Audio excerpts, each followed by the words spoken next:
বন্ধু বান্ধৱীসকল, পোনপ্ৰথমে আপোনালোকক মই মোৰ চেনেলটোলৈ স্বাগতম জনাইছোঁ। আশা কৰোঁ আপোনালোকে মোৰ ভিডিঅ'বোৰ চাই ভাল পালে লাইক, কমেণ্ট, শ্বেয়াৰ এণ্ড মোৰ চেনেলটো ছাবস্ক্ৰাইব কৰিব। আপোনালোকক পোনপ্ৰথমে মোৰ ফালৰ পৰা ভোগালী বিহুৰ আগতীয়াকৈ ওলগ জনালোঁ। যিহেতু এতিয়া বিহু পাইছেহি, এয়া মই 1.5 কেজি মানৰ বৰা চাউল লৈছোঁ। এইখিনি এতিয়া তিয়াই থ'ম। এয়া 1.5 কেজি মানৰ বৰা চাউল লৈছোঁ। এতিয়া 4 ঘণ্টামানৰ কাৰণে পানীত তিয়াই থ'ম। দি দিয়া হৈছে দুজাৰ।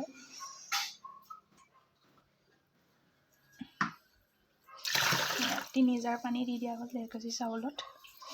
এতিয়া অলপ টাইম তিয়াই ৰাখিম।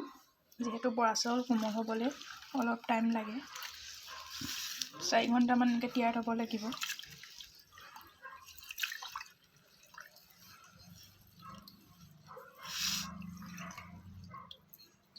তিয়াই ৰাখিলোঁ।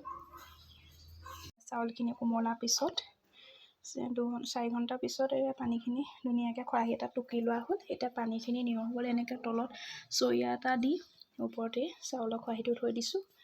যিহেতু আমাৰ ঢেঁকী নাই, মিক্সিতে খুন্দিব লাগিব, সেইকাৰণে পানীখিনি ভালকৈ নিয়ৰ হৈ লওক। এয়া অলপ টাইম এনেকৈ থৈ দিওঁ, তাৰপাছত মিক্সিতে খুন্দিব লাগিব। যিহেতু আমি পিঠা জুইত বনাম, সেইকাৰণে চচপেনৰ এই ঢাকনিখন ধুনীয়াকৈ গোবৰ মাটি লেপি পেলাই ৰ'দত শুকাবলৈ দি থকা হৈছে। ইয়াতে বনাব লাগিব। পানীখিনি নিয়ৰ হৈ গ'ল। এতিয়া মিক্সিত খুন্দা হ'ব। মিক্সিত ভৰাই লোৱা হৈছে।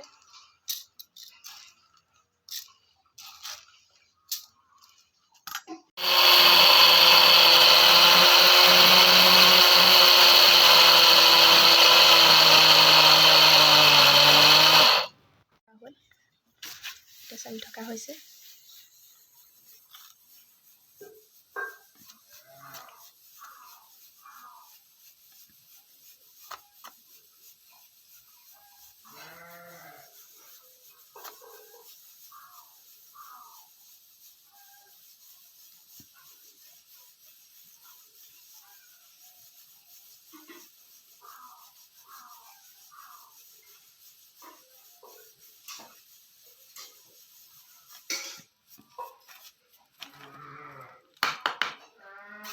ইয়াৰ ওপৰত ৰৈ যোৱাখিনি একেলগে মিক্স কৰি আকৌ খুন্দা হ'ব। যিহেতু ইয়াত ধেৰ আছে, টাইম লাগিব খুন্দোতে। আঠাটো আছে বৰা চাউল, যিহেতু এইখিনি এটা ধুনীয়াকৈ থৈ দিয়া হ'ব।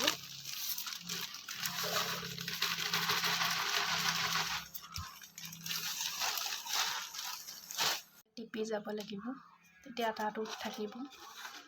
এতিয়া পিঠাটো বনাবলৈ ভাল হ'ব। এনেকৈ টিপি পেলাই ঢাক মাৰি থৈ দিব লাগিব। টিপি এনেকৈ ঢাক মাৰি থৈ যাব লাগিব। আপোনালোকে বৰা চাউল এনেকৈ পিঠাগুড়ি চানোতে সদায় পলিথিনত চালিব। পলিথিনত চালিলে আপোনাৰ পানীটো শুহি নলয়। বাতৰি কাগজে চালিব নালাগে। বাতৰি কাগজে পানীটো শুহি লয় আৰু আঠাটো গৰম হৈ যায়, সেইকাৰণে পলিথিনত চালিব লাগে। এইখিনি খুন্দা প্ৰায় হৈ গৈছে। এতিয়া পিঠাগুড়িখিনি আঠা নাযাবৰ কাৰণে কাঁহীখনত পানী অলপ দি ইয়াত এনেকৈ থৈ দিম। আপোনালোকে এনেকৈ থৈ দিব পাৰে, সময় সুবিধা মিলাই বনাব পাৰে। ঢাক মাৰি থৈ দিম, তেতিয়া আঠাটো নাযায়। এনেকৈ থৈ দিব পাৰে আপোনালোকে। যিহেতু নাৰিকল আৰু চেনি দিয়া বৰা চাউলৰ পিঠা বনাম, সেইকাৰণে নাৰিকলৰ ওপৰৰ ক'লা বাকলিখিনি আঁতৰাই লোৱা হ'ল। এতিয়া এইখিনি সৰু সৰুকৈ মিহি মিহিকৈ কাটি মিক্সিত ভালকৈ গুড়ি কৰি ল'ব লাগিব। মিক্সিত গুড়ি হৈ গ'ল। এতিয়া আমি ভাজিব লাগিব। অলপ ভাজি ল'লে ভাল হয়, ৰঙচুৱা হ'ব। নাৰিকলখিনি অলপ ভাজি থকা হৈছে। অলপ টাইম ভাজি থাকিব লাগিব।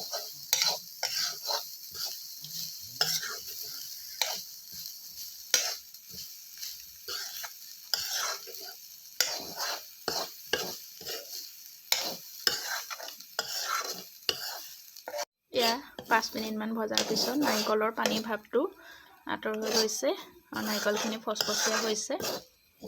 এতিয়া নমাই থ'ম। অলপ গোন্ধ ওলাবলৈ ইলাচি গুড়ি অলপ এতিয়া গৰম কৰি ধুনীয়াকৈ খুন্দি মিহলি কৰি ল'ম। এতিয়া নাৰিকলখিনি নমাই থোৱা হৈছে। পিঠাটো গোন্ধ ওলাবলৈ অলপ লং ইলাচি আৰু চফ কেইটামান গৰম কৰি লৈছোঁ। গৰম কৰি পেলাই ইয়াত ধুনীয়াকৈ খুন্দি গুড়িখিনি নাৰিকলৰ লগত মিক্স কৰি দিম। চেনিখিনি নাৰিকলৰ লগত মিক্স কৰি লৈছোঁ।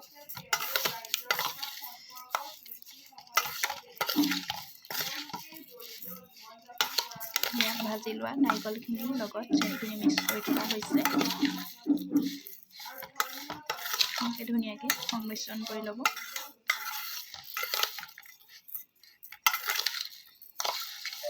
ধুনীয়াকৈ খুন্দি লৈছোঁ খুন্দনাতে লং ইলাচিখিনি। আমি মাটিৰ লেপ দিয়া চচপেনৰ সাঁফৰখন ধুনীয়াকৈ জুইত দি লৈছোঁ। আমি যিহেতু এই সাঁফৰতে বনাওঁ, যাতে পিঠা লাগি নধৰে, তাত অকণমান গুড় অলপ দি ধুনীয়াকৈ এনেকৈ গুড়খিনি গলি যোৱাৰ পিছত ধুনীয়াকৈ এনেকৈ কাগজ এখনে মোহাৰি দিছোঁ, তেতিয়া পিঠা লাগি নধৰে। এতিয়া খুন্দি লোৱা লং ইলাচি গুড়িখিনি ধুনীয়াকৈ দি দিলোঁ। ওপৰত থৈ দিলেই হ'ব অকণমান, একে কথাই।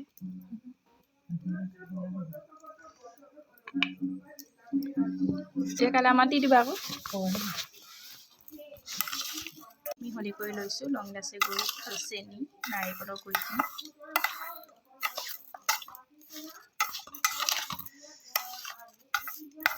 এয়া প্ৰথম বনোৱা হৈছে।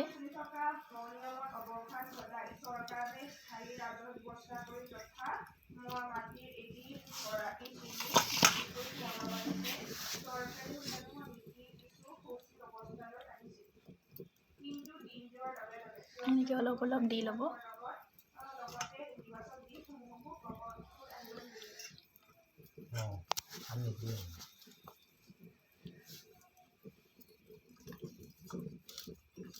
অলপ গৰম হ'বলৈ দিব।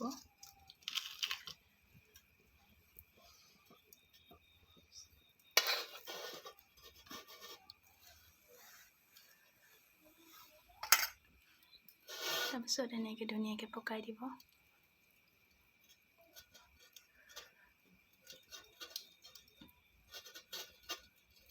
দেখিছেনে একেপাকতে কিমান ধুনীয়াকৈ হৈ গৈছে। ধুনীয়া হৈ গৈছে, দেখিছেনে?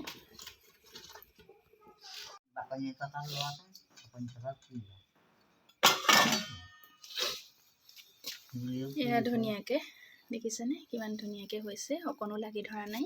কিছুমানে কয় মিক্সিত খুন্দা বৰা চাউলৰ পিঠা আঠা কমি যায় আৰু বনাবলৈ বেয়া হয়, কিন্তু এই পদ্ধতিৰে যদি আপোনালোকে বনায় অলপো বেয়া নহয়, ধুনীয়াকৈ বনাব পাৰিব। আমাৰ এটাও বেয়া হোৱা নাই। দেখিছেনে কিমান ধুনীয়াকৈ হৈছে। এই দেখিছেনে আমাৰ পিঠাখিনি বনাই অলৰেডি হৈ গৈছে।